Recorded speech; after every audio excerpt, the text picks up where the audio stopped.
plenary? Actually, nakaschedule the other day pa yung OVP. Then, nagsulat siya na she cannot personally attend, so papadalan niya yung kaniyang representative. Si Yusek Sulaika Lopez is on leave, so yung officer in charge sa kaniyang opisina is Asek Limuel Ortunio. So I don't know kung bakit humihingi sila ng USEC na mag-represent, but the ASEC is also the OIC, no? But nung latest kanina, I was not following kasi busy ako sa ibang budget. I heard that VP Sara was not able to attend, and she said that yun na nga, kung nire-require yung attendance niya, why not yung iba din? Bakit hindi nire-require? At saka may request siya na dapat i-lift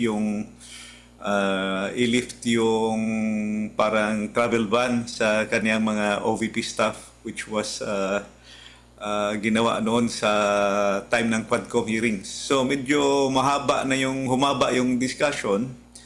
Nagsalita yung dalawang congressman. Then saka na ako nag-manifest din. There was an insinuation kasi na bababa na naman yung budget niya. Sabi ko, 2 times na nagbaba ng budget ng OVP.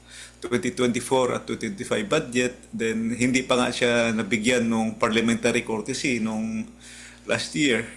So I tried to voice that. Pero yung pinaka-point ng aking manifestation is we should get the respect of the people. Dapat respetuhin nirespeto din dapat yung ating budget nung 2025 budget kasi i-bring up ko na naman yung mga anomalya sa 2025 budget.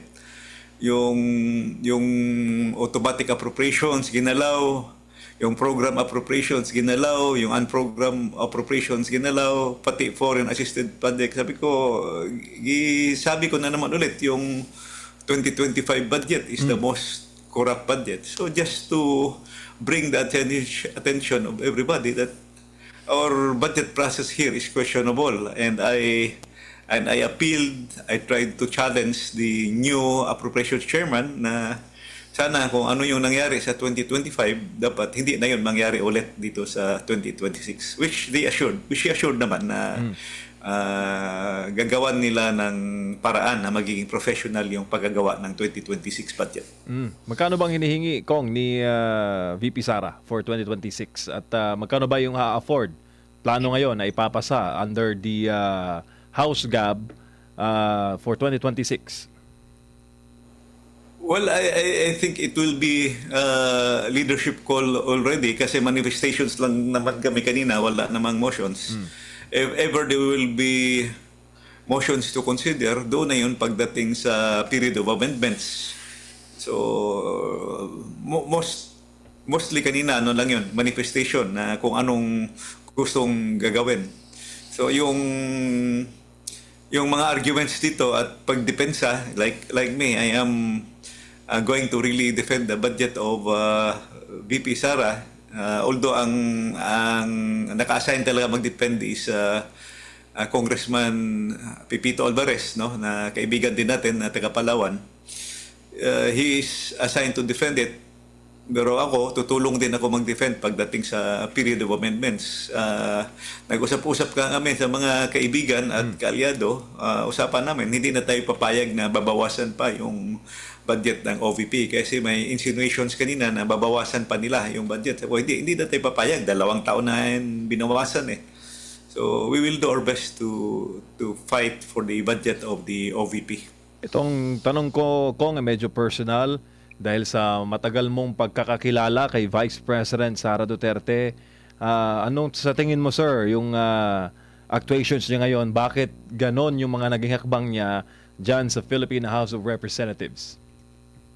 Understandable naman sa yung ginawa last year under the former leadership, saka under the chairmanship of the former chairman na controversial ngayon, masyadong I would say parang binastos talaga yung opisina niya, no? Walang respeto. Kaya if you remember, kaming dalawa ni former congressman, ngayon ay Senator Marcoleta, i-insist talaga namin yon na dapat ang OVP meron talagang parliamentary courtesy. So, mahaba yung discussion, talo kami sa botohan nun. Pero ngayon, lately, at least, medyo maganda na yung move doon sa committee.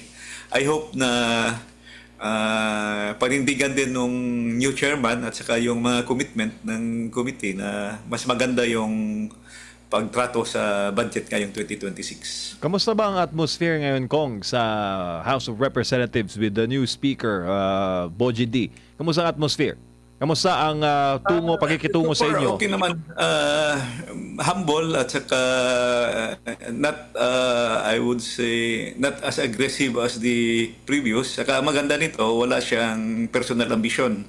Yung isa halata, masyado yung ambisyon nun. Gusto magiging kandidato sa 2028. Ito naman, sa nakita ko, wala. So, although still has a lot to be seen kung how will he perform, kung anong mga plano niya.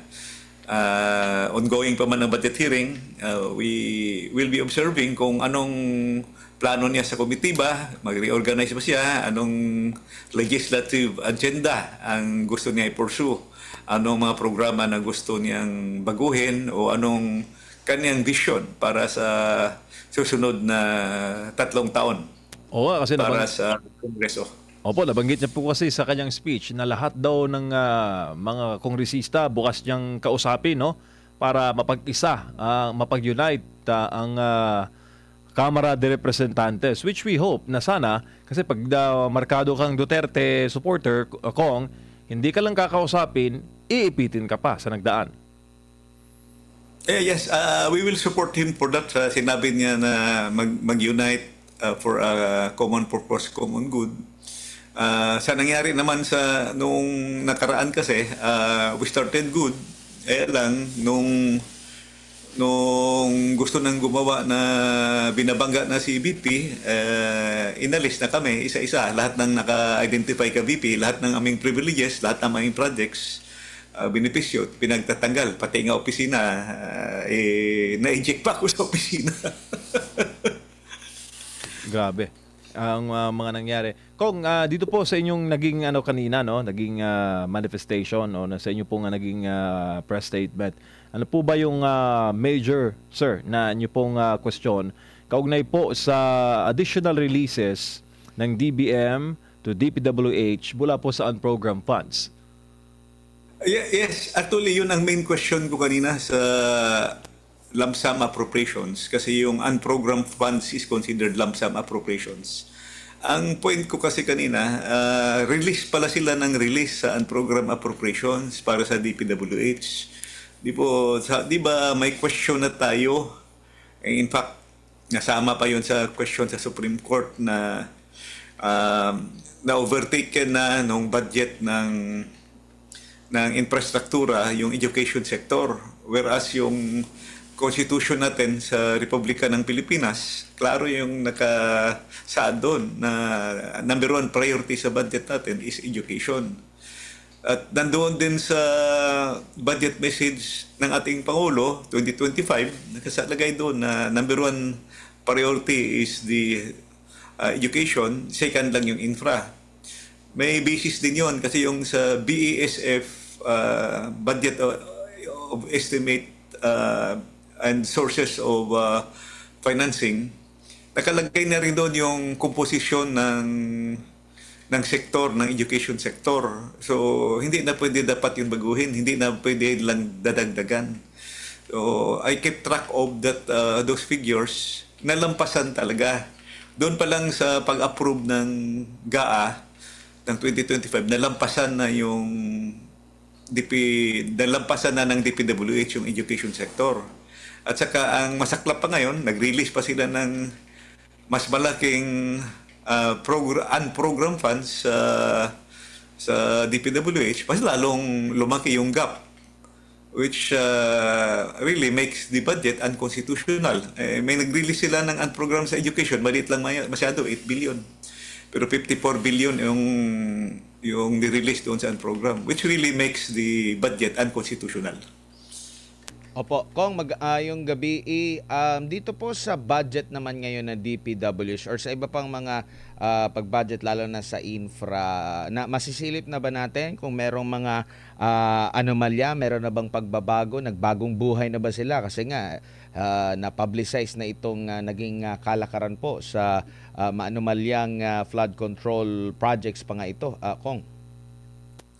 So, sa budget per se, kung titingnan lang natin yung budget, yung GAA o yung BICAM report at saka yung unprogram, yun, hindi mo malalaman talaga kung good or bad. So, ano lang yun, figures lang yung makikita. Pero makikita mo lang doon na lumaki talaga yung budget for flood control kasi may mga flood control releases eh. Kaya nga tinatanong ko, ano yung mapetsa ng releases? I want to know. As of now, hindi pa nila binibigay sa akin, but they promised to me, they committed to me na ibigay nila lahat yung hinihingi ko na data. I would want to know kung anong particular items sa DPWH yung na-release doon. Anong petsa at saka kung kailan yun, kailan, petsa kailan na-release. I want to know kasi, di ba 2025 na election tayo? Aside from election, merong impeachment kay VP. So gusto ko malaman kung kailan ni-release yung unprogrammed appropriations. Kasi dapat technically, yung unprogrammed appropriations, ma-release lang yun kung may excess income ka. Ma-release lang yun kung may other sources of income ka or utang, loans. So most likely, loans yung source nila. Bakit kung nag-loan ka, bakit mauna mo pang i-release yung unprogrammed kaysa program? So kung may loan ka, unahin mong i-release yung program funds kaysa unprogram. So here you will see the expansion of DPWH funds. Hindi lang doon sa program fund na nag-expand pa siya pagdating sa unprogram. Yun ang question